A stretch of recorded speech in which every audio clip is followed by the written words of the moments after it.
Okay, so this is my AVS2 carburetor.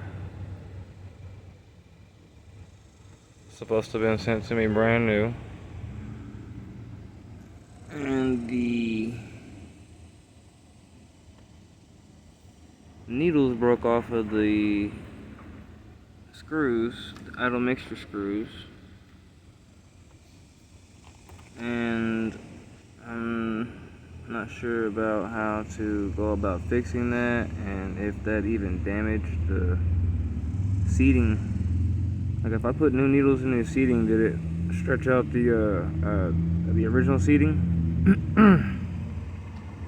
But they're both stuck in there.